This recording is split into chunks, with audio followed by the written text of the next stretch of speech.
Well, we're here to talk about the first round pick as he was just signed to his new contract with only one more to go. We're talking about Ty Robinson and how potentially he could be moving up this depth chart. And we're going to be talking about some juicy news regarding Jair Alexander in connection with the Eagles and some reports coming out of ESPN.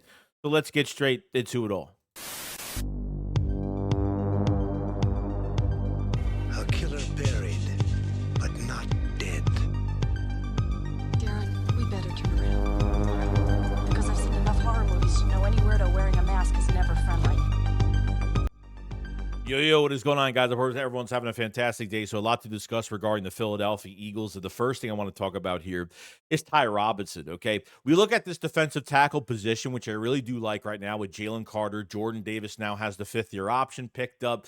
Thomas Booker was pretty productive. I think he flashed a little bit last year, and I think he's done pretty good in the rotation. Moro Jomo probably goes into that Milton Williams role, and I feel pretty good. And Ty Robinson is one of those very, up and down, versatile players that you have with a lot of power, and his win percentage rate is off the charts when it comes to matchups. And I think the Eagles are I think Vic Fangio is going to have a lot of fun with him, having him in the rotation on this defensive line. Well, as we've seen from OTAs, just what he, him with the bags, and we saw the video of him just being just really powerful.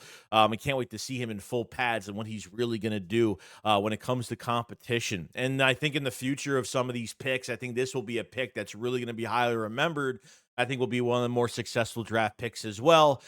He will be playing next to Jalen Carter sooner or later in a few years once Jordan Davis is gone in a couple years, this season, next season, and then Ty Robinson will pretty much be there. Now, I'm sort of wondering right now, because remember when Jordan Davis wasn't really playing up to his full potential early in the season, and we're not looking for double-digit sacks with Jordan Davis, but we're looking for him to command those double teams, kind of hold the wall a little bit for those fits for the linebackers, and obviously, letting the outside guys or the guys next to him be successful and being disruptive. And at the end of the year, he was absolutely fantastic, especially in the postseason, the NFC Championship game, and the Super Bowl. So what if you go into this 2025 season? Yes, I know Jordan Davis is in great shape, and Vic Fangio said all the positive things in the world, and he looks absolutely fantastic. And watching Jordan Davis at OTAs, I thought he looked pretty athletic, to be honest with you, probably the fastest I've ever seen him. If Jordan Davis isn't giving the pass rush in the 2025 season that we all were probably wanting, just say if Jordan Davis and his pass rush and it's not there, and maybe Vic Fangio starts to switch some things around.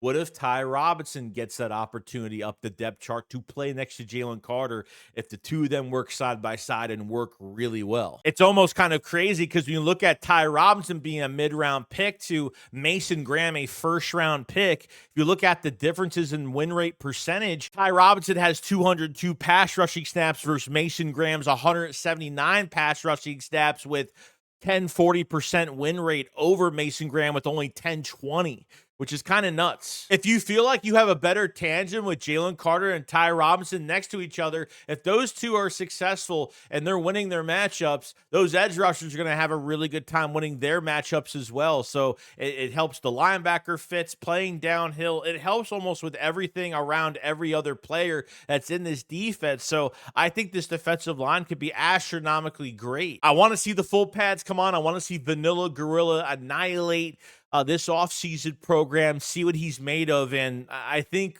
we have a really good pick on our hands right now. Now, the next bit of news I kind of want to get into is some Jeremy Fowler from ESPN put up some news about Jair Alexander. Now, I know that Alexander was released by the Green Bay Packers, is still owed over $30 million the next couple of years, and obviously a big $17 million price tag for this season. We're getting some rumors of what Jair Alexander wants in a team and kind of the rumors of, those close to him and what he kind of wants going to his next team. Now, it says talking to people that have been around him, close to him, they believe loyalty is important to him. Connection is important to him. That's why I do have the Eagles on my radar with defensive backs coach Christian Parker, who was with him in Green Bay.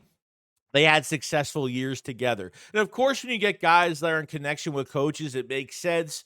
Vic Fangio connected to Justin Simmons, connected to a bunch of other players, Von Miller, guys that used to play for him, that every time these guys become free agents, they're always connected to the coach that you have. Yes, Jair Alexander and Christian Parker, the DB's coach, have a really good relationship, and potentially maybe it could be reunited. But I'm still being really patient right now because I thought Keely Ringo had a really good mini camp practice. I thought he had some really good reps against a few receivers, and especially A.J. Brown, locking him up on a couple reps. And I think this is more of a wait and see approach with this at cornerback too. And we talked about this a million times. And Kelee Ringo is going to go into this training camp program.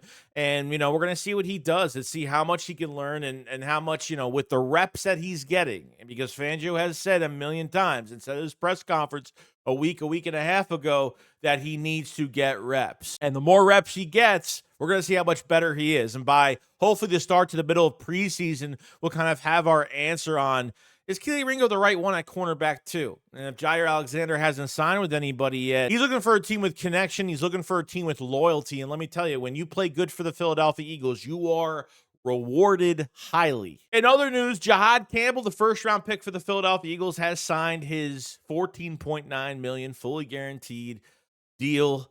And the only one that's left as of right now is Andrew Makuba. Other than some of the undrafted free agents or other guys that they're signing in the possible future, I'm not really sure who's left. But from the draft class itself from 2025, the second-round pick in Andrew Makuba is the only one that is not signed yet. So the deal is done for Jihad Campbell. That's it. Well, other than that, guys, that's pretty much it. So what do you guys think? Do you think Ty Robinson gets his snaps next to Jalen Carter this year at some point and move up that depth chart? Or do you think Jordan Davis is still going to be right in front of him? Jair Alexander news, it's a wait-and-see approach, and Jihad Campbell signs his deal. Make sure you subscribe to the channel for more Eagles news every single day, and make sure you like the video because it helps out tremendously. You guys have a fantastic day, and I will see you guys in the next one. Shake Squad, follow. So peace out, guys. Peace.